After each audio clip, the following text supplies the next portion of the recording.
안녕하십니까 애청자 여러분. 2015년 4월 13일 월요일 대한민국 임시정부 수립 96주년 되는 날이군요. 정범구의 생방송 오늘입니다.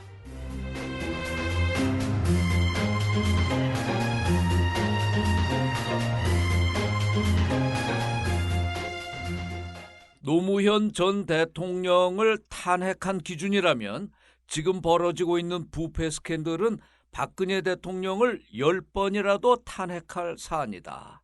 네, 오늘 국회에서 열린 정치 분야 대정부 질문에서 새정치민주연합 정청래 의원이 이완구 총리에게 던진 말입니다. 정 의원은 과거 노무현 대통령은 선거에서 열린우리당이 잘 됐으면 좋겠다라는 말 한마디 했다고 탄핵을 당했다면서 이렇게 말했는데요. 총체적 무능에 더해서 이제 총체적 부패상까지 보여주는 정권. 그 정권의 수장은 하필이면 온 국민의 제삿날인 16일에 굳이 외국을 나간다고 하는군요. 정범구의 생방송 오늘 비 내리는 저녁입니다. 잠시 후엔 대통령 비판은 정당한 국민의 도리다라고 주장하는 둥굴 거사 박성수 씨를 먼저 만나봅니다.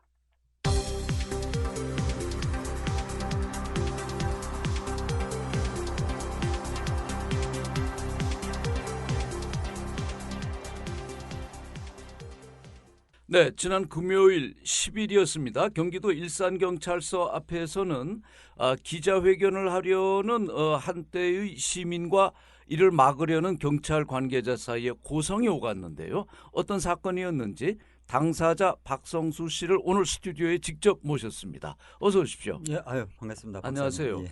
잠깐 설명을 드리자면 이 박성수 씨 지금 군산에 거주하시는 거죠. 이 소위 그 박근혜 비방 전단지 언론 보도상 그렇습니다. 그 박근혜도 국가보안법으로 수사하라라는 이런 그 전단지를 배포했다는 혐의로 경찰에 이제 출두 요구를 받으셨고요. 이 출두 요구를 이제 불응하면서 뭐 차차 얘기를 하겠습니다만 이제 경찰서에 그 개사료를 뿌리는 이런 행동으로 언론의 관심을 모았는데요. 네. 나와주셔서 고맙습니다. 고맙습니다. 네, 우선 지난 10일 일산경찰서 앞에서의 기자회견은 어떻게 해서 기획하게 되셨습니까? 이 전단지를 이렇게 만들어서 네. 시국을 비판하는 것은 이 국민의 주권 행위라고 생각을 하거든요. 예. 근데 지금 계속 뭐 압수수색이다 뭐다 해가지고 예. 이 수세적으로 계속 밀리는 상황인데 예. 더 이상은 이렇게 안 되겠다. 예. 해서 뭐 좀 더 우리도 세게 반격을 해야 하지 않겠느냐 그런 취지로 일산경찰서 이 특별판 전단지까지 만들면서 만들어서 기자회견 겸 전단지 살포 대회를 그러니까 기자회견은 뭘 겨냥해서 기자회견을 하시려고 했던 거죠? 그 당시 그 며칠 전에 4월 4일에 그 일산에서 전단지를 뿌리셨던 이 조성훈 씨라고 하시는 분이 압수수색을 당했어요. 이 전단지를 뿌렸다는 이유만으로. 네. 그래서 지금 계속 뭐 지금 5번 이상 이런 압수수색을 당하고 있는 상황이어서 그대로 둬서는 안 되겠다. 그 전에는 뭐 보도자료만 뿌리고 하고 말았더니 그냥 뭐 국민들을 좀 이렇게 두렵지 않게 이렇게 여기는 거 아닌가 해서 이렇게. 그러니까 이번에 일산경찰서에서 압수수색을 했다고 하지만 이 비슷한 일들은 이미 대구 수성경찰서 대구에서도 대통령 비방 전단지를 한나라 새누리당 당사 앞에서 뿌린 거 가지고 있고요. 또 군산경찰서에서도 그 수사 의뢰가 왔죠. 부산에서도 또 부산에서도 왔고. 그래서 지금 애청자 여러분을 위해서 잠깐 설명을 드리자면 이 박성수 씨가 이제 만들어서 뿌렸다는 전단지 2장을 제가 지금 보고 있는데요. 한 전단지에는 제목이 대통령 비판도 못하는 사회 이렇게 제목이 되어 있고 그 위에는 이제 이런 주가 붙어 있네요. 이 전단지는 대통령 명예훼손과 절대 상관없는 전단지이므로 마음껏 뿌리셔도 처벌받지 않습니다. 이제 이런 안내까지 달아놓으셨어요. 근데 경찰은 이게 대통령의 명예를 훼손하고 있다는 거 아닙니까? 그래서 지금 새로 그렇게 그 명예훼손 지금 특별판 같은 경우는요. 그 대통령 눈에다가 이렇게 테이프 칠하고 그 박근혜 대통령 이름을 이제 땡땡이로 이렇게 쳐서 예. 누군지 알아볼 수 없게 그렇게 만든 거라 이거에 대해서도 명예훼손 처리를 할까요? 저는 뭐 그럴 거라고는 이제 생각을 안 했는데 예, 하여튼 뭐 그렇게 만들고 있습니다. 예, 그 한 전단지는 제목이 민주주의 내놔 하고는 그 이게 타임지가 전에 표지 스토리로 다뤘던 건가요? 독재자의 딸이라는 제목을 했는데 결국 이제 경찰이 출두 요구를 하고 하는 거는 이제 대통령 이렇게 저렇게 대통령을 비방한다는 거고요. 박성수 씨의 입장은 뭡니까? 저는 뭐 앞서도 말씀드렸지만은 이거는 국민의 어떤 자연스러운 주권 행위라고 생각을 하거든요. 네. 뭐 더군다나 지금 이 전단지 같은 경우는 뭐 박근혜 대통령을 딱 이름을 써놓고 뭐뭐뭐뭐 이렇게 잘못했다. 뭐 어떻게 뭐 해라 이런 어떤 주장은 없고 그 작년에 이제 황선 씨 같은 경우 평화 콘서트 하다가 그걸로 뭐 17년 전 일기장 털어가지고 구속이 됐잖아요. 네. 그러면은 이 대한민국 사회가 법치주의 국가인데 그럼 17년 전 일기장 털어가지고 그렇게 구속시켰려 치면은 박근혜 대통령 같은 경우는 2002년도에 방북해서 뭐 김정은하고 이렇게 악수도 김정일하고 이렇게 악수도 하고 이야기도 나누고 나중에는 믿을 만한 파트너다 이렇게까지 얘기를 했는데 그러면 그런 어떤 법적인 기준에서 보면은 똑같이 수사를 해야 하거든요. 이거 자체가 너무나 법이 힘없는 사람들한테만 적용되는 거 아니냐 그런 어떤 울분으로 전단지를 만들기 시작했던 그래서 그 겁니다. 박성수 씨 또 함께 행동하시는 분들 논지를 들어보면 대통령도 비판받을 수 있다. 그 대통령 비판하는 것은 시민의 권리다. 대통령은 개인이 아니라 중요한 국가기관이다. 이런 입장을 갖고 계시는 것 같아요. 그렇죠. 거기에 대해서 경찰 쪽에 그 대답을 들어본 적 있으십니까? 그러니까 경찰들이 뭐 수사하라고 오라면서 계속 자기네들이 하는 얘기가 그 내용 자체가 저는 전혀 이해가 안 되는 거예요. 그 수사 가서 이제 받은 분들 같은 경우도 뭐 이 대목이 뭐 명예훼손 아니냐 뭐 어쩌고저쩌고 이렇게 얘기를 하는데 그렇게 주장하는 내용이 아무리 전단지를 이렇게 살펴봐도 저는 단순히 시국을 비판하는 그런 상황일 뿐인데 이게 대통령 얼굴과 이름이 들어갔다는 이유로 이 대통령 명예훼손으로 이렇게 몰고 가는 것 자체가 이해가 안 되는 거거든요. 그렇기 때문에 이번에 그 눈에 테이프 칠을 해드리고 이름도 땡땡 처리해가지고 새롭게 만든 거거든요. 이게 대통령 눈을 이렇게 언론에서 하는 것좀 가렸다는 게 제목이 전단지 제목이 대통령 비판도 못하는 사회 하고 내용에는 원세훈 전 국정원장 정치 개입해서 뭐 징역 3년 실형받았다. 공안 탄압 중단하라. 이완구 총리가 후보 청문회에서 기자들 협박했던 뭐 이런 욕설 같은 거 뭐 이런 내용들이 들어가 있고 뒷면에는 세월호 유가족들이 이게 삭발하는 모습 뭐 이런 게 있네요. 지금 이게 전단지가 13판까지 지금 만들어졌거든요. 그래서 지금 한 7만 장 정도 만들어가지고 뭐 전국에 한 100몇 곳 이렇게 우편으로 해가지고 지금 보내고 있는 상황인데 계속 뭐 이 상황에 따라서 조금씩 지금 바꿔가면서 만들고 있습니다. 근데 이제 지금 이 정부 입장에서는 부담스러울 거예요. 한동안 서울 시내 옥상에서도 이런 전단지들이 뿌려지고 전국에서 산발적으로 하니까 아마 이런 걸 초기에 막아야 되겠다는 생각을 하는 것 같은데. 그러니까 지금 그거를 지금 정부에서 지금 큰 실수를 하고 있는 게 작년에 이제 12월 달에 서울에서 이제 처음엔 전단지가 그렇게 뿌려졌을 때 그 딱 언론에 보니까 뭐 강력계에서 막 이렇게 막 수사하고 뭐 한다 하면서 막 확 이렇게 나오더라고요. 그러니까 그거를 보니까 이게 지금 정부에서 겁줘가지고 이거 못하게 하려고 하는구나. 이게 딱 감이 오더라고요. 그러니까 이제 화가 나는 거예요. 왜 국민이 할 수 있는 권리를 왜 그걸 정부에서 막는 거예요. 그래서 이제 전단지를 제가 만들어서 일부러 제 얼굴 사진까지 집어넣고 연락처까지 이렇게 해가지고 잡아가려면 잡아가라 이렇게 써놓고 전단지를 뿌리고 다녔었거든요. 4,000장을 뿌리고 다녔었거든요. 안 잡아갔습니까 아직? 네, 아니 그 초반에 이제 지역에서 경찰들이 이렇게 수사를 하다가 뭐 별로 이렇게 문제가 없을 것 같다고 이제 얘기를 은근히 이제 하더라고요. 근데 이제 이 대구 쪽에서 제가 이제 보내드린 분들이 이제 거기다가 새누리당 그 경북도당 앞에서 이렇게 뿌리고 그게 이제 뭐 괘씸죄로 아마 걸렸나 봐요. 그래서 그러다 보니 거기서 대구 수성경찰서에서 출석 요구서를 보낼 때 혐의 사실을 출판물에 의한 명예훼손을 걸었죠? 예. 초반에는 뭐 이렇게 경범죄 처벌법 위반이었다가 다음에는 그렇게 나오더라고요. 근데 이 출판물이라는 게 지금 저 법원의 유권 해석에 따르면 이렇게 한 장짜리는 출판물 대상이 안 되지 않습니까?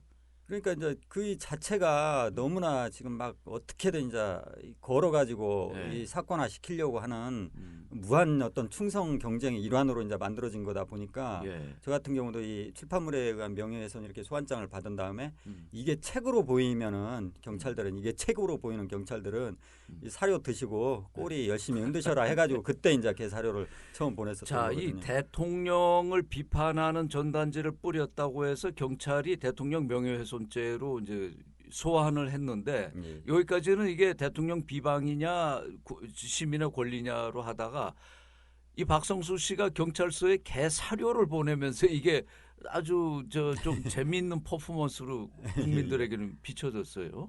개 사료를 보내신 이유는 뭡니까? 지금 이 공권력이 집행되는 어떤 행태나 이런 게 최소한의 어떤 법적인 어떤 정합성이라도 있으면은 가령 뭐 담배꽁초 버렸는데 너 경범죄 처벌법 위반이다. 당신 와봐라. 이렇게 하면은 저는 겁먹고 가겠어요. 왜냐하면 잘못을 했으니까요. 근데 이거는 전혀 뭐 잘못한 내용도 아니고 이건 당연히 민주국가에서 국민들이 할 수 있는 권리임에도 불구하고 어떻게든 이거를 법으로 탄압하려고 하는 모습이 너무나 뻔히 보이고 이 수준 자체가 너무 이렇게 낮잖아요.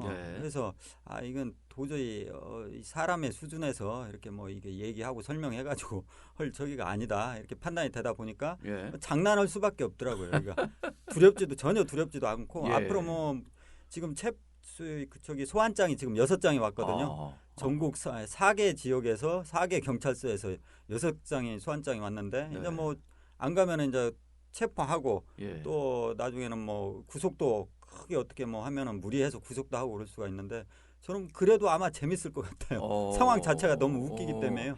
개 사료를 받은 경찰 입장은 황당하지 않았겠습니까?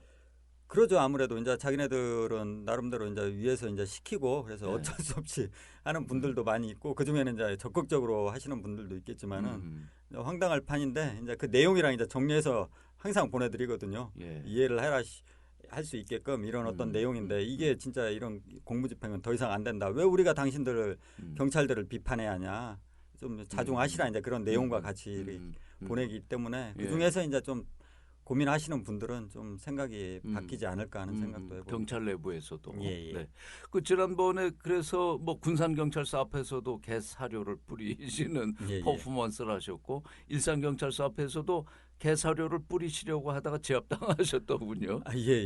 그 일산 경찰서에는 이제 조성훈 선생님이라고 그래가지고 그분이 이제 열심히 하시다가 압수수색 당하신 분인데 이분이 좀 개사료를 처음 뿌려보셔가지고 이렇게 뿌리시다가 경찰들이 뭐 젊은 경찰들이 한 4-5명이 오시니까 뿌리다가 실수로 자기 몸에다 다 뿌리고 저한테도 막 몸에 여기저기 곳곳에 이렇게 들어가고 그랬습니다. 그러셨군요. 우리 박성수 선생 SNS에서는 페이스북이나 이런 SNS에서는 둥글이라는 이름으로 필명으로 많이 유명하신데 그 페이스북을 좀 보면 이런 시민으로서의 의무이면서 권리, 그 잘못된 정권이나 잘못된 정치에 대해서 비판하고 저항하는 건 시민의 권리인데 이걸 오래 할 수 있기 위해서는 좀 재밌게 해야 된다 이런 생각을 가지고 계시는 거예요. 맞는 말씀입니다.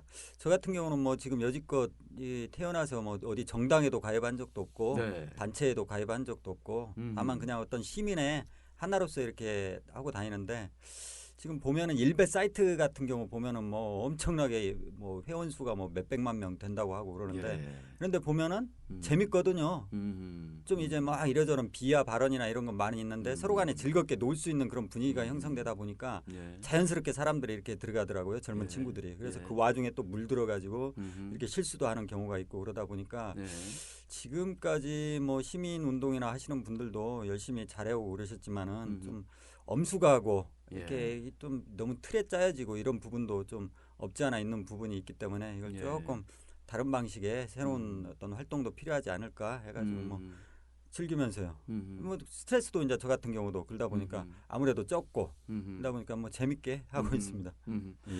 네, 오늘 뭐 시간이 제한돼 있어서 많은 말씀을 들을 수 없겠습니다만은 이 박성수 씨 지금 하신 말씀 정말 저항도 뭐 그것도 재미있게 할 수 있다. 이미 이런 책도 한번 쓰셨더군요. 둥구리의 유랑투쟁기. 아, 예. 전국의 그 초등학생들을 대상으로 인간사랑, 자연사랑을 이제 가르치는 퍼포먼스도 있는데, 그래서 오늘 초점에서 만나본 박성수 선생에게 저는 사회운동가 박성수 선생이라고 마지막으로 소개를 드리고 싶습니다. 네, 오늘 나와주셔서 감사하고 저희가 한번 기회를 다시 만들어서 좀 긴 얘기를 들을 수 있는 시간 준비하도록 하겠습니다. 영광입니다. 고맙습니다. 예. 네, 자, 대통령의 비판은 정당한 민주주의 국가에서 시민의 당연한 권리이다. 이런 것을 공권력의 이름으로 부당하게 억압하는 데 대해서는 온몸으로 저항한다. 이 와중에 이제 이른바 개사료 투쟁 퍼포먼스 등을 보인 박성수 씨를 오늘 초점 시간에 만나봤습니다.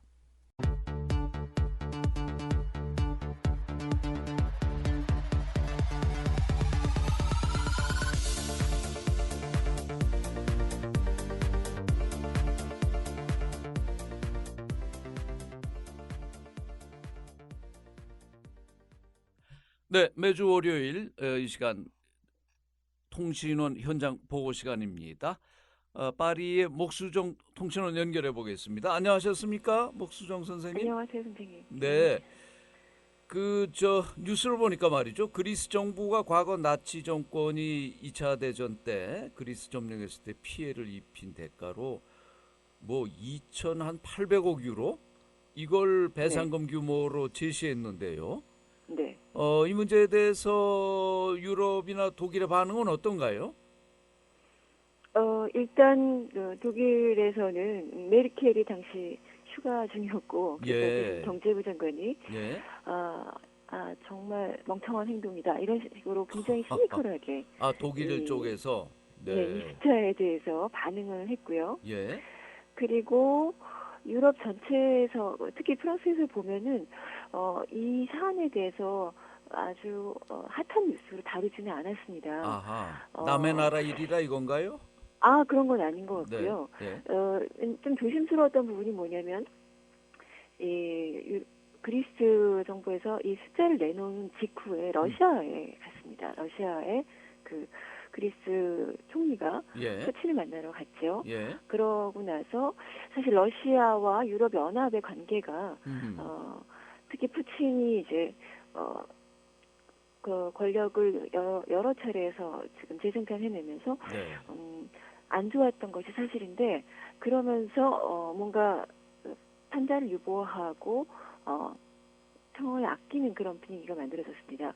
그 러시아와 그리스가 어떤 일정한 외교적 전선을 꾸리고 있는 것이 아닌가, 유럽 연합에 견제하면서 이런 분위기가 조성이 됐고, 실질적으로 푸틴과 그 그리스 총리 사이에서 일정한 협약이 이루어졌는데요. 그것은 뭐 예측했던 대로 그리스가 어떤 재정적인 지원을 요청했던 것은 아니고요. 다만 러시아에서 지금 현재 터키와 함께 개발하고 있는 천연가스 부분이 잠깐만, 얘기가 여러 얘기가 한꺼번에 좀 뭉쳐서 나오는데요. 하나씩 좀 나눠서 설명을 해봤으면 좋겠습니다. 지금 그리스는 이제 구제금융을 받기 위해서 유럽연합과 협상 중인데, 유럽연합에 이걸 주도하는 게 이제 메르켈 총리하에 독일 아닙니까?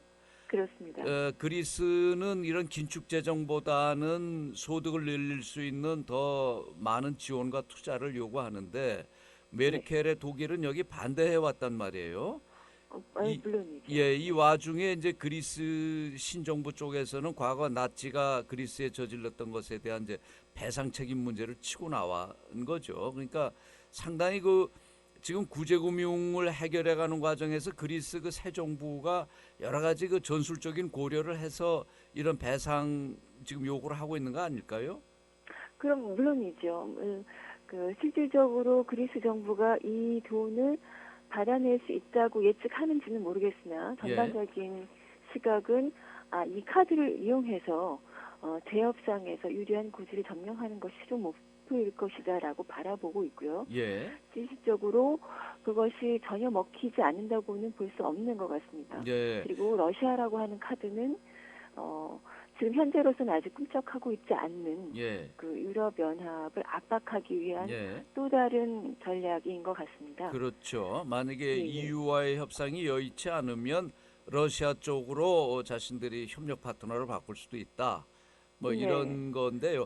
우리가 관심을 갖는 거는 그리스 쪽이 그 배상금 규모로 요구한 게 네. 2,800억 유로. 이게 뭐 우리 돈으로 환산해 보면 330조가 넘는 이런 액수인데요.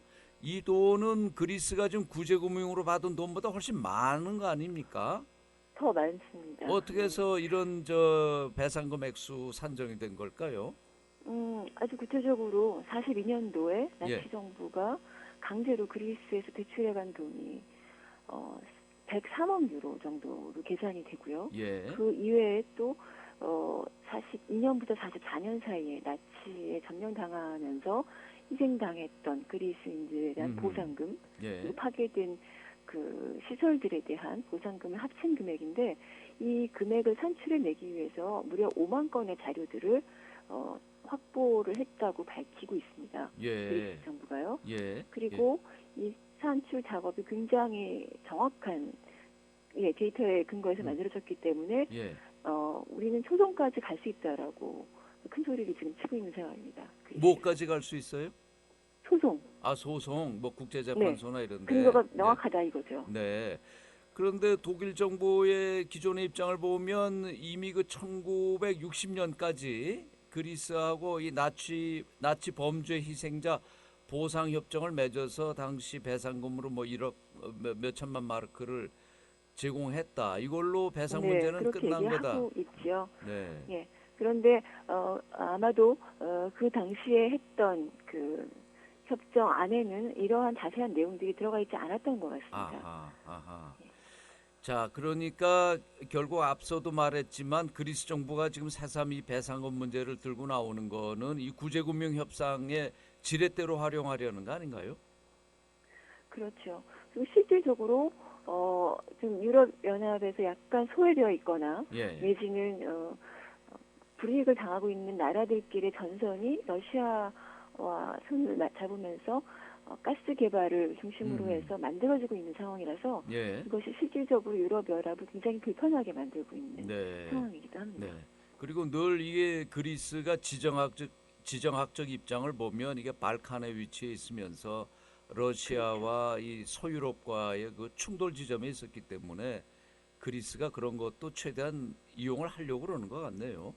예, 구체적으로 그리스의 그 총리가 우리가 그러한 지정학적 위치를 이용해서 우리가 유럽과 러시아의 관계에서 새로운 역할을 하겠다라고 사실 표명한 바 있기도 합니다. 네. 자, 우리도 뭐 소위 주변 4대 강국에 둘러싸여 있고 분단이 되어 있는데 그리스의 신좌파 정부가 벌이는 이런 줄타기 외교 어떻게 갈지 좀 관심 갖고 봐야 될 것 같습니다.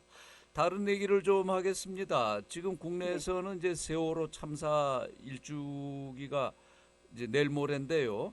유럽에서는 이 세월호 문제 또 그 이후 진정 과정 어떻게 보고 있습니까? 예, 세월호 참사가 사실은 이쪽에서 보면은 외국에서 일어난 하나의 그 사고에 지나지 않을 수 있는데 최근에 유럽 전체에서 세월호 유족들이 삭발을 단체가 했지요. 그리고 행진을 한 사진이 거의 전 그 언론에 보도가 되면서 다시 한번 집요한 관심을 불러일으켰습니다. 이게 단순한 사고였다면 1년 뒤에도 유족들이 이렇게까지 강력한 투쟁을 할 이유가 없는 것이잖아요. 그래서 다시 한번 이게 단순한 사고가 아니었고 굉장히 복잡하게 얽혀있는 하나의 사건이었구나라는 사실이 환기가 되고 있는 상황입니다. 유럽 사람들 감각으로는 이렇게 머리를 깎는다는 것 자체가 상당히 좀 충격적이고 낯선 장면이잖아요. 굉장히 낯선 일이죠. 그런데 더군다나 희생자들이 피해자들이 머리를 깎는다는 상황은 이 사람들이 볼 때 상당히 좀 의아했을 텐데요. 네, 좀처럼 뭐 존재하지 않는 건데요. 그것과 더불어서 지금 전 세계 18개 도시에서 교민들이 동시에 추모 집회를 지금 준비를 하고 있어요. 아, 전 세계적으로 18개 도시요? 네. 18개. 네. 유럽에서는 어디에서 이게 지금 준비되고 있습니까? 유럽은 런던과 파리 그리고 베를린, 보훔, 독일 보훔 지역에서 4개 도시에서 지금 그러니까 주로 해외 교민들이 주도가 돼서 열리는 추모 집회인가요? 그렇습니다. 네. 그리고 이 18개 도시에서 이 집회를 준비하는 사람들끼리 하나의 네트워크가 형성이 지금 되어 있어요. 예. 그러면 유럽 이외 지역은 어느 지역들이 있나요?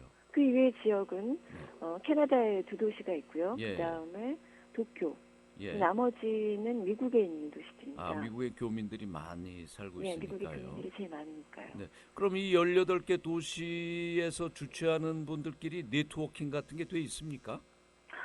예, 이게 이제 뭐 어떻게 무슨 당이 있거나 어떤 조직이 기존에 있었던 것은 아니고요. 예. 공교롭게도 그 박근혜 대통령이 런던을 방문했고 또 파리를 방문했고 미국을 방문했고 할 때마다 그 부정선거 국면에서 반대 집회가 있었습니다. 그때 이제 집회를 하시던 분들이 세월호 집회를 이어받으시고 그러면서 자연스럽게 구호나 아니면 포스터나 보도자료나 이런 것들을 공유하게 되면서 자연스럽게 네트워크가 만들어진 것이죠. 글쎄 이제 교민들 입장에서는 고국에서 일어난 이런 불행한 사고 또 사고 1년이 지나 참사 1년이 지나도록 여전히 유가족들의 눈물이 마르지 않는 이런 부정의한 상황에 대한 연대와 이제 추모의 집회겠습니다만은 이게 현지 여론은 어떻게 보고 있나요?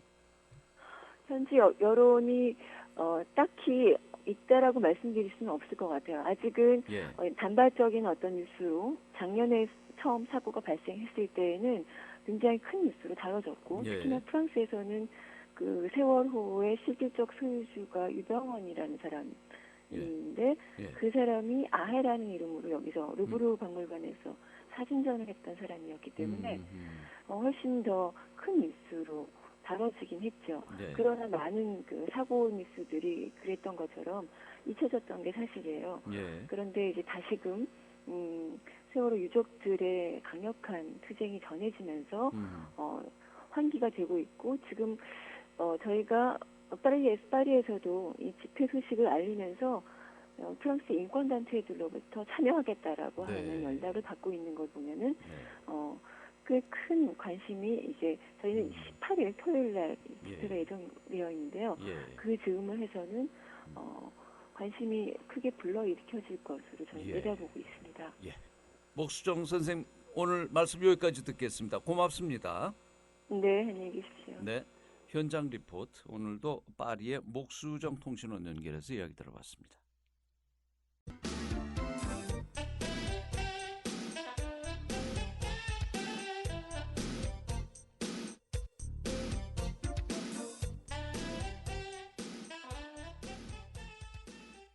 네, 정범구의 생방송 오늘이 격주로 월요일 저녁에 마련하는 하종강의 노동이야기 시간입니다. 오늘도 성공회대 노동아카데미 하종강 주임 교수 모셨습니다. 어서 오십시오. 네, 안녕하세요. 네, 2주에 한 번 뵙는 건데도 꽤 이게 빨리 돌아오는 것 같죠? 예, 그래서 한 달에 한 번만 했습니다. 아이고, 그건 좀 그렇고. 하여튼 멀리서 오시느라고 월간 노동 소식, 월간 이렇게 노동 소식. 세월이 좋아지면 그렇게도 좀 해보죠. 네. 하긴 저 같은 사람이 할 일 없어지는 게 좋은 세상이라고 사람들은 그러더라고요. 근데 뭐 노동 없는 세상이야 뭐 오진 않겠죠. 오늘 어떤 이야기 준비하셨습니까? 그 노동시장 구조개혁 이야기 안 할 수가 없는데요. 지난주에 결국 그 노사정 대타협이라는 게 결렬이 되어버렸죠. 결국. 네. 그러니까 이 시간에 제가 이렇게 좀 거대 담론은 이야기하지 않으려고 했거든요. 그리고 노동 현장의 이렇게 작은 이야기들부터 이야기를 풀어가려고 했는데 이게 워낙 큰 이슈여서 이 부담스러운 주제를 안 다룰 수가 없더라고요. 이게 사실은 뭐 우리 국민들 대다수가 노동을 해서 먹고 살지 않습니까? 뭐 형태는 조금씩 다르더라도 그렇기 때문에 이게 노동 시장이라든가 소위 노동 구조라든가 이게 다 중요한 문제인데 일반인들이 이걸 파악하기엔 좀 어려워요. 말도 어렵고 뭐 좀 전문적인 얘기들도 많고 우리한테 관계되는 얘기인데도. 정부가 다른 정책들은 되게 일방적으로 밀어붙이거나 국회를 통해서 가시하거나 이렇게 하잖아요. 근데 이걸 굳이 무슨 노사정 대타협 이런 외피를 갖추려고 하는 이유가 이게 이제 변동되면 거의 전체 국민 저는 가정에 영향을 미치게 되니까 겉으로라도 이게 다 합의했다 이런 과정을 꼭 거치고 싶은 그래서 거죠. 제가 궁금한 게 이겁니다. 노사정 대타협이라는 게 어차피 그 노동시장의 구조 개편이라든가 이런 거는 법으로 뒷받침돼야 되는 거 아닌가요? 그러면 상식적으로 생각하면 국회에서 만들면 될 건데 왜 그 전에 이런 노사정 대타협이라는 사회적 이런 절차가 필요한 거죠? 지금 이게 결렬됐으면 어차피 정부가 이 다음에 국회에서 정부안을 제시해서 노동법을 개정하려고 할 겁니다. 그런데 그게 지금 쉽지 않다고 다 전망하거든요. 국회에서는 오히려 통과하기가 쉽지 않을 거다. 정부안을 밀기가. 왜냐하면 이게 전체 국민들, 전체 가정들의 일정 정도 양보와 손해를 강요하는 내용이 포함되어 있어서 그것이 겉으로라도 이렇게 합의한 과정을 거치지 않고 정부가 일방적으로 밀어붙였을 때 부담을 피하고 싶은 거죠. 이게 95년이었나요? 그 YS 정권 때 소위 그 노동법 개혁이라는 거를 국회에서 한밤중에 여당 의원들 버스에다 실어가지고 그 날치기 통과했다가 엄청난 저항에 부딪혔었죠. 여당 국회의원들을 앉았다 일어섰다 몇 번 하고 나서 이제 날치기 통과를 했었잖아요. 근데 그 후에 그 총파업이 몇 개월 동안 진행됐는데 그동안의 총파업은 이게 소수의 운동권들이 노동자들과 서민들을 계속 설득해가면서 힘들게 이끌어가는 국면이었는데 그때는 몇 개월 동안을 정말 전 직종의 직장인들이 거의 매일 광장에 모이고 여의도에 나오고 아니 그 노동자들뿐만 아니라 저도 그때 추운 겨울이었던 것 같은데 저도 명동에 여러 날 하고 그랬던 기억이 납니다. 넥타이 부대가 그때 많이 나왔었죠. 그렇죠. 그래서 역사상 처음으로 민주노총 한국노총이 같이 연합을 해서 전선을 형성했던 최초의 계기가 됐는데 아마 그렇게까지 저항이 클 거라고 생각하지 못했을 겁니다. 그렇죠. 이제 그만큼 이 노동시장 구조 개편, 하여튼 노동 조건을 법으로 바꾸는 거는 그 해당자인 대다수 국민들에게 엄청난 영향을 주는 거기 때문에 웬만하면 좀 서로 합의를 보고 가자 하는 게 이제 노사정 위원회, 노사정 대타협의 취지였는데 근데 결국 결렬됐어요. 저희가 이 시간에도 그 한국노총 측 연결해서 입장을 들어봤었는데요. 결국 노조 쪽 입장은 그거 같아요. 정부하고 사용자가 기본 틀을 짜놓고 노동자들 보고 이제 일방적으로 양보하라고 요구하는 거 아니냐 하는 건데 쟁점을 좀 하나씩 정리를 좀 해줘 보시죠. 처음부터 이게 전문가들은 결렬될 것이다라는 전망을 많이 했습니다. 왜 그렇죠? 노사정이라고 하지만 거기 노동자 측, 사용자 측, 정부 측 그리고 공익위원들이 같이 들어가 있거든요. 그런데 정부와 기업은 사실 거의 입장이 같은 편인데다가 공익위원들도 대개 정부와 기업에 가까운 입장을 가진 사람들이 많아서 근데 엄밀하게 공익위원이라면 소위 노사 사이에서 조정을 해야 되는 중립적인 역할을 해야 되는 거 아닙니까? 그래서 이 구도가 거의 1대3 구도였거든요. 그래서 노동자들에게 거의 일방적으로 양보를 요구하는 국면이었고 그 양보를 받아들이지 않게 되니까 이제 결렬될 수밖에 없었던 거죠. 우선 큰 틀에서는요. 이제 정부는 그 노동 시장의 이중 구조, 소위 정규직과 비정규직 간의 양극화를 개선하겠다는 명분을 내세웠었잖아요. 명분으로 보면은 노조도 거부할 이유는 없을 것 같은데 실상은 그렇지 않았나 보죠. 지금 노동시장의 큰 문제는 노사정 공이 가장 두 가지가 심각한 문제라고 지적합니다. 하나가 방금 말씀하신 비정규직 문제고 하나는 청년 실업 문제거든요.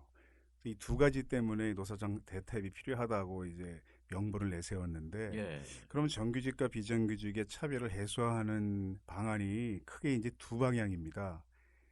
비정규직을 정규직 쪽으로 가깝게 옮기면서 해소하는 방안이 있고 정규직을 비정규직 쪽으로 가깝게 옮기면서 해소하는 방안이 있는데 대략 정부와 재계에서 요구했던 방안은 지금 정규직의 노동 조건을 완화시키면서 비정규직 비슷하게 만드는 방안이었으니까 이게 하향 평준화하자는 거 아닙니까? 이걸 상향 평등화해야 되는데 그래서 받아들일 수 없었던 거죠. 그러니까 예를 들면 지금 비정규직법은 뭐 2년 고용이 끝나면 정규직을 권유하는 방향으로 된 거 아닙니까? 권유가 아니고 법적으로는 그게 강제 조항이긴 한데요. 네.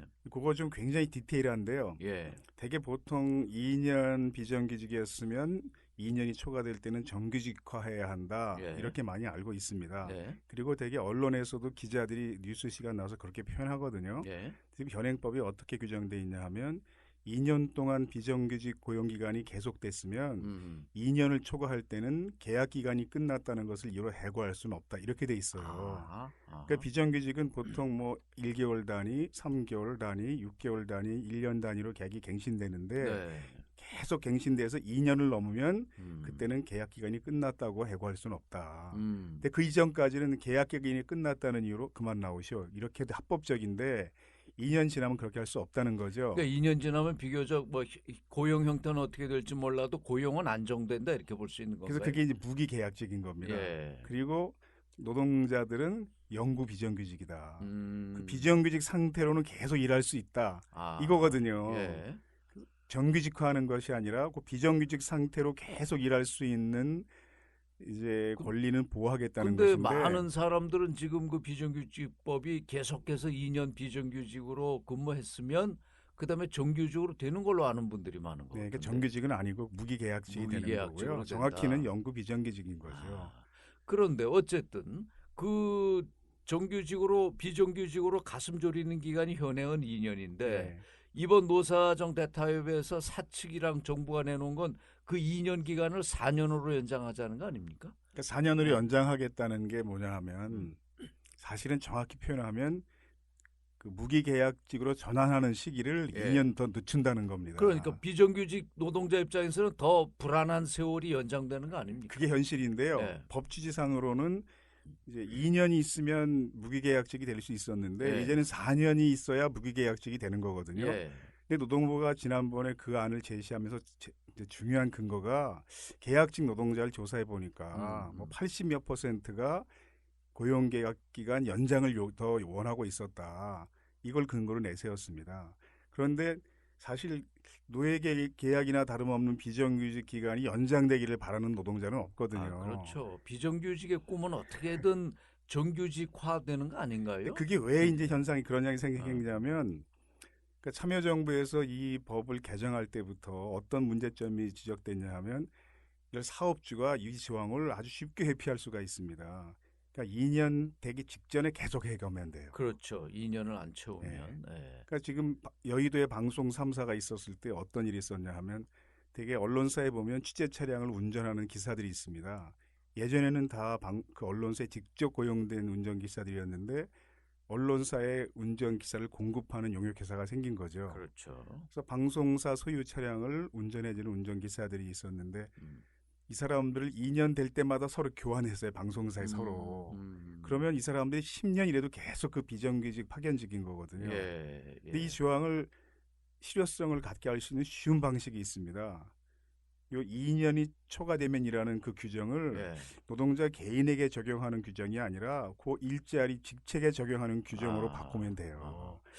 이건 굉장히 쉬운 입법 기술이거든요. 어려운 게 아닙니다. 근데 노동계의 그런 요구를 당시 정부가 수용하지 않은 거죠. 우선 뭐 결국 결렬됐지만 지난번 그 노사정 대타협에서 지금 그 얘기 좀 계속해 보고 싶은 건데요. 현행 2년까지 돼 있는 비정규직 그 고용 기간을 지금 정부 사용자 측이 4년으로 늘리겠다는 건데 지금 하종광 선생 말씀 들어보면 그게 마치 비정규직 노동자들의 요구를 받아들여서 그렇게 한 것처럼. 근데 비정규직 노동자들이 그런 요구를 할 수밖에 없는 현실이 있는 거죠. 2년이 되면 무기계약직으로 전환하는 것이 아니라 2년 될 때마다 해고당하니까 그럼 정부는 이걸 못하게 해야 돼요. 아니 근데 여전히 저희 같이 비전문가들이 듣기에는 이게 불분명한 게 노조는 이번에 그런 제안에 대해서 반대한 거 아닌가요?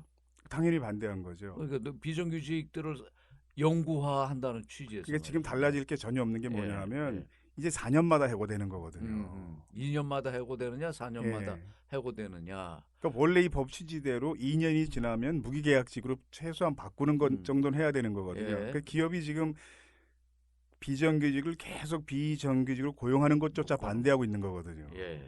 자, 지금 우리 뭐 쟁점이 많은데 제일 중요한 사실 게 이야기만 계속 30분 해도 사실 글쎄, 충분합니다. 아니, 근데 듣는 사람들은 짜증나죠. 네. 지금 뭐 하나 나아지는 건 없고. 자, 이게 정부가 정규직과 비정규직의 양극화를 개선한다는 방향이 비정규직들의 처지를 개선해서 좁히는 게 아니라 정규직의 예를 들면 해고를 좀 쉽게 한다든가 뭐 이런 정규직의 처우를 낮추는 거로 지금 하려고 하는 거 아닙니까? 비정규직은 쉽게 해고할 수 있죠. 예. 근데 사실 정규직도 해고가 결코 어렵진 않습니다. 우리 사회가 은수미 의원 자료에 의하면 정규직을 정리해고하기 쉬운 전 세계 순위 한 2위 정도라고 그러거든요, 우리나라가. 네, 네. 그래서 지금 정규직도 사실 최근에 뭐 쌍용 자동차나 콜트콜텍이나 이런 정리해고 사건을 보면 정규직도 아주 쉽게 정리해고 할 수 있도록 법원에서 뒷받침을 하고 있는데 이제 정부에서는 이걸 아예 법에 명문화하자는 거죠. 법원의 판단에 가기 전까지 쉽게 정규직도 해고할 수 있도록 해고 그러니까 조건을 이번에 정부가 완화하자는 내놓은 안이 이제 일반 해고 요건을 완화한다는 거 아니었습니까? 예, 뭐 5개 중에 하나가 이제 그거죠. 예.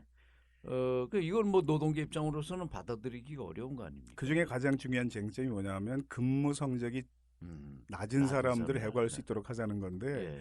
지금 법원 판결 중에 어떤 게 있냐 하면 뭐 전체 직원이 한 50명인데 그 중에 근무 평가가 계속 49일, 50일을 반복했던 사람을 해고한 것은 정당한 사유가 될 수 없다. 예. 왜냐하면 50명을 이렇게 순위를 매기면 항상 50등은 생길 수밖에 없어요. 아무리 일을 잘해도. 그렇죠. 그래서 이것이 객관적인 합리적인 해고 사유가 될 수 없다. 이런 예. 법원 판결이 있었거든요. 예. 근데 지금 정부에서 요구하는 것은 근무 성적이 낮은 사람을 해고할 수 있도록 해고 정당 사유에 포함시키는 것을 아예 법에 명시하자는 겁니다. 예.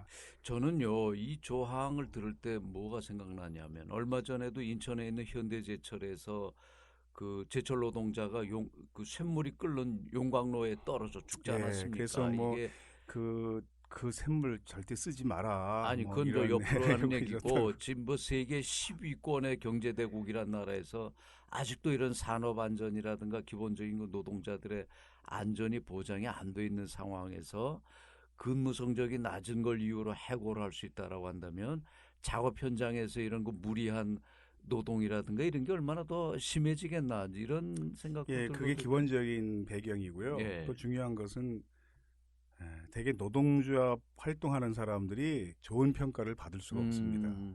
실제 회사가 그 사람들을 미워하기 때문에 낮은 평가를 고의적으로 줄 수도 있지만 예. 실제 노동조합 활동을 하느라고 잔업, 철야, 휴일 특근을 적게 할 수밖에 없어요. 예.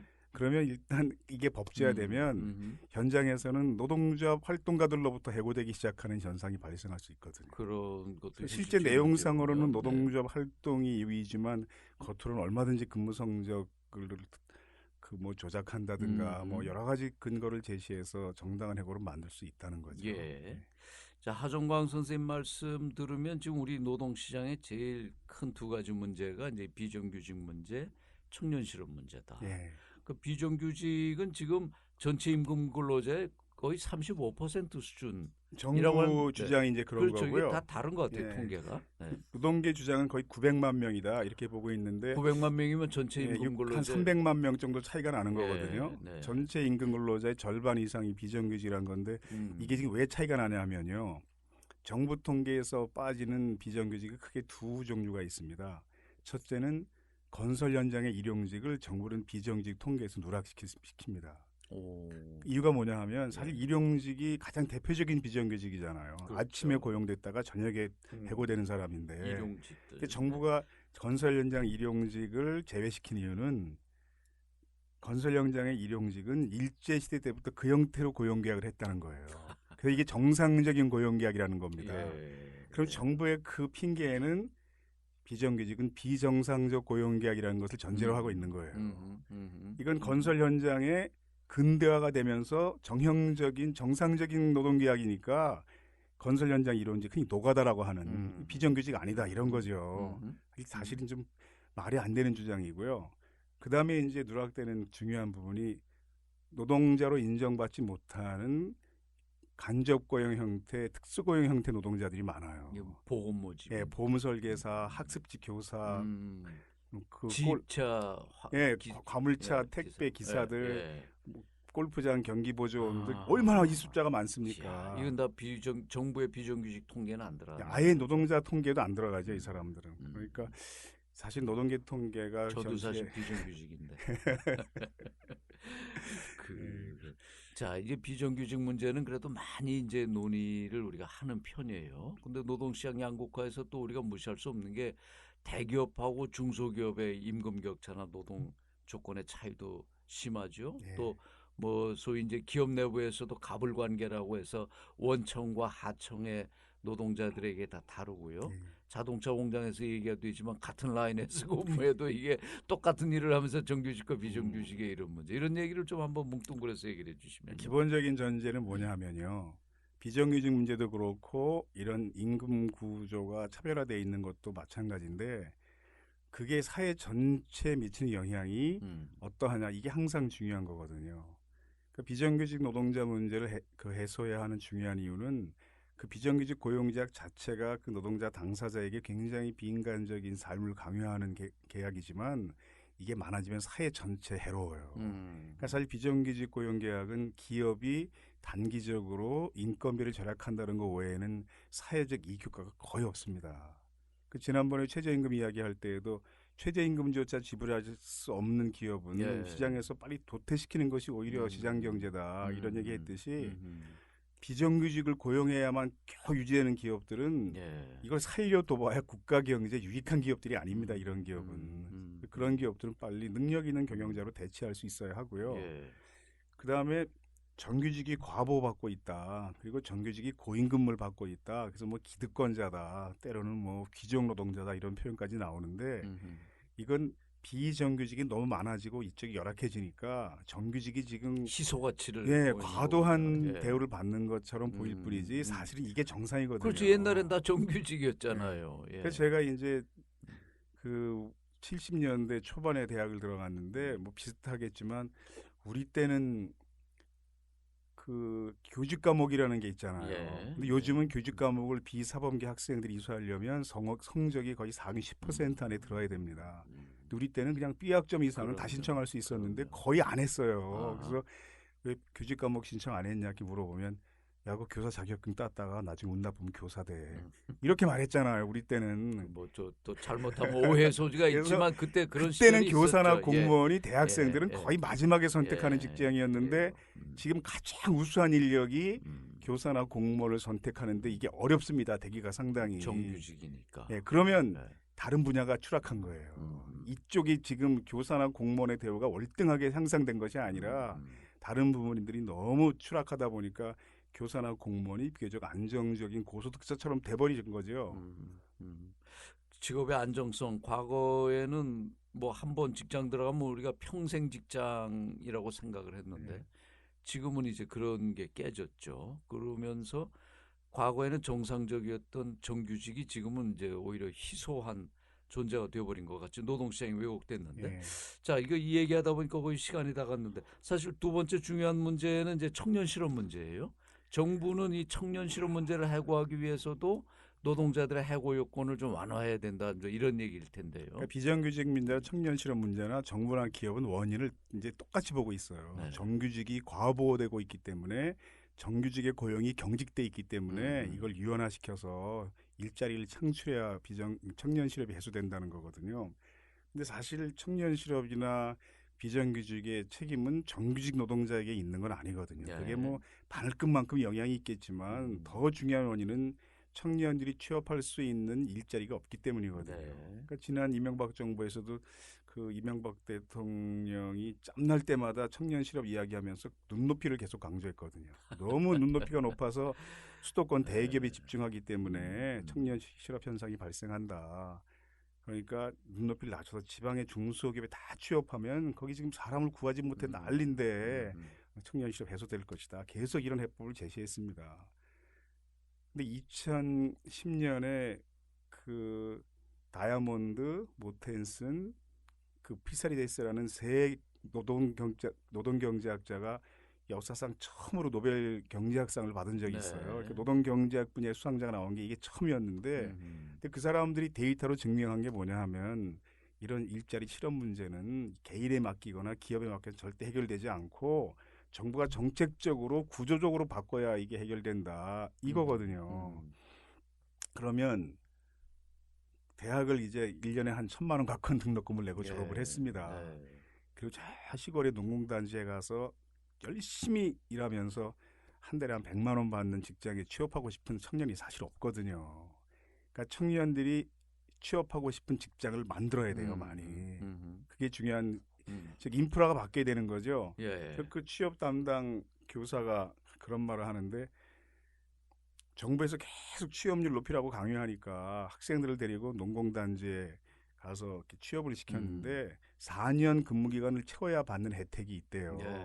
근데 그 사장 하는 말이 요즘 젊은 것들이 인내심이 없어서 4년을 못 견딘다 이렇게 말하던데 그 공장 옆에 헐만 기숙사에 학생들 5명을 들여다 놓고 그 슈퍼마켓조차 없는 동네에다가 개들을 두고 나오는데 거기서 개들을 4년 있으라는 것은 그냥 죽으라는 뜻 같아가지고 내가 나오면서 눈물이 나왔다. 교사가 그러더군요. 그러니까 이런 일자리를 청년이 취업할 수 있는 일자리를 개선해야 되고 그러면 비정규직과 저임금을 해소해야 되죠. 근데 이게 뭐 참 이렇게 얘기하면 또 뻔한 얘기가 되는데 우리가 과거에는 뭐 경제가 막 성장하고 국민소득이 뭐 10,000달러 됐다면 내가 안 먹어도 나도 갑자기 부자 되는 것처럼 배가 부르고 그랬는데 지금은 경제가 외형적으로 성장해도 일자리가 늘지 않지 않습니까? 고용 없는 성장이죠. 그런 성장 구조의 문제가 하나 있고 둘째는 이명박 정부 때부터 뭐 기업들 투자 늘리겠다고 법인세 이런 거 다 깎아줬지만 기업들이 지금 그 돈을 현금으로 쌓아놓고 있으면서 투자 안 하잖아요. 세 번째, 비정규직이 늘어나니까 노동자들이 뭘 쓸 돈이 없으니까 경기가 계속 추락하고 이게 결국 악순환의 반복인데요. 기본적으로 좋은 투자와 경제가 성장하지 않고 일자리는 안 늘어나는 거 아닙니까? 그 자본주의 경제 체제는요, 기업이 적정한 고용을 유지하고 정당한 임금을 지불해야 국가 경제가 같이 성장할 수 있거든요. 그 기업이 적정한 고용을 유지하는 게 꼭 비용으로만 볼 것은 아닙니다. 노동 시간을 단축하고 일자리를 창출하면서 저임금을 차츰차츰 높여서 그야말로 이게 소득주도 성장으로 가야지 한국 경제도 성장한다는 큰 틀에서 이걸 봐야지 노동자 개인이 입는 혜택이나 손해 요것만 볼 것은 사실 아닙니다. 하종강 선생님 뭐 자타가 공인하는 노동 전문가인데 사실 이제 오늘 결론으로 하신 말씀 보면 딱 이거 공자님 말씀인데 이것대로 하지 않으면 해법이 현실적으로 없는 거 아닙니까? 그렇죠. 실업 문제를 해결하는. 하종광의 경제 이야기 오늘 이게 노동 이야기가 사실 지금 가장 중요한 거기 때문에 얘기를 다음에 또 해야 되겠네요. 중간 정도밖에 못했습니다. 오늘 못다 한 얘기는 또 2주 후에 뵙고 나누겠습니다. 고맙습니다. 오늘 나와주셔서 고맙습니다. 오인영의 책 읽어주는 라디오 이번 주는 고전수필을 주로 읽어드리겠습니다. 오늘은 그 첫 번째로 조선 중기 문인인 간제 최연의 묘포 서설 고양이가 쥐를 잡는다는 얘기 같네요.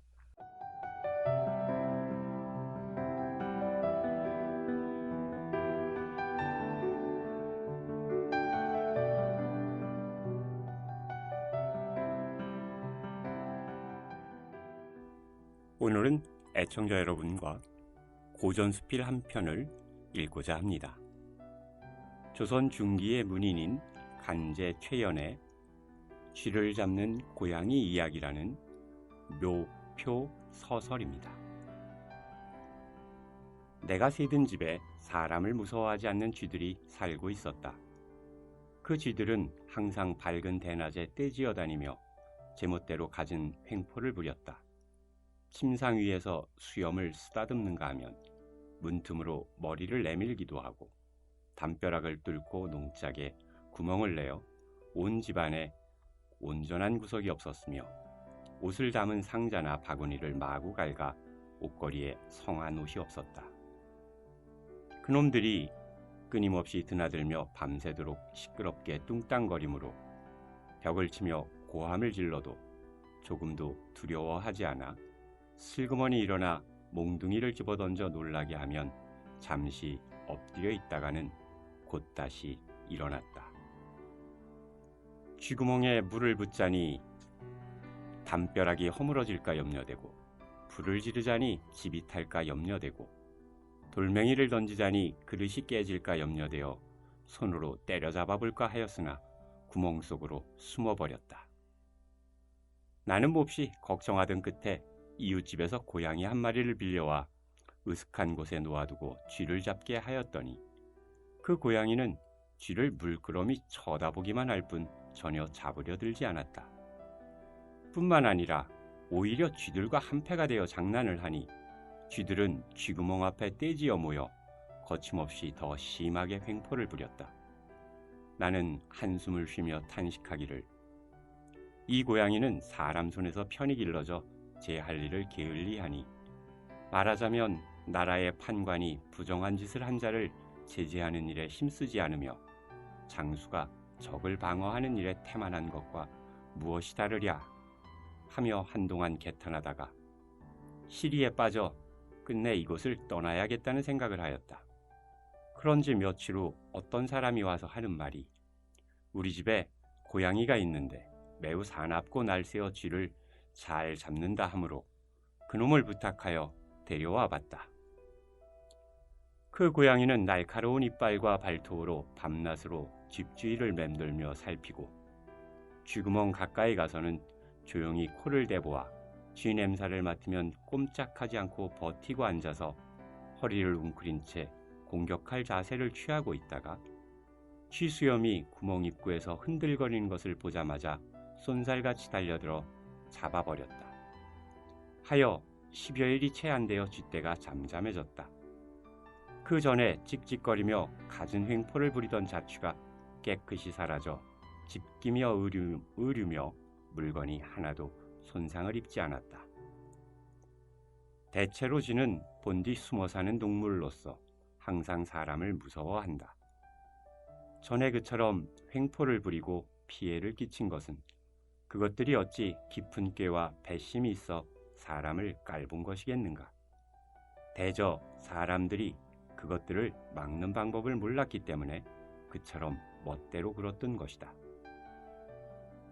돌이켜보면 만물의 영장인 인간으로서 명예를 훔쳐 의리를 좀 먹고 이익을 탐하여 남을 해치는 짓을 쥐새끼보다 심하게 하는 자들이 많으니 국가를 위하여 일하려는 사람들은 어찌 그것들을 제거할 방법을 생각지 않을 수 있겠는가. 나는 고양이가 쥐를 잡는 것을 볼 때마다 마치 부정한 자를 제거하는 것과 비슷하므로 마음속에 느낀 점이 있어 이 글을 쓴다.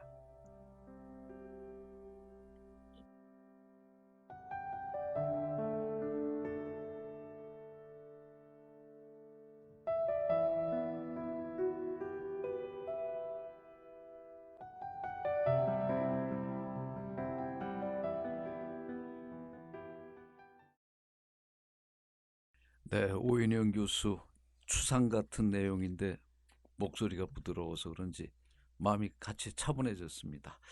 밖에는 여전히 빗방울이 오락가락하고 있네요. 바람도 오늘은 좀 많이 부는 것 같습니다. 며칠 동안 우리를 들뜨게 했던 벚꽃, 목련도 아마 이 저녁 바람에 많이 떨어질 것 같죠.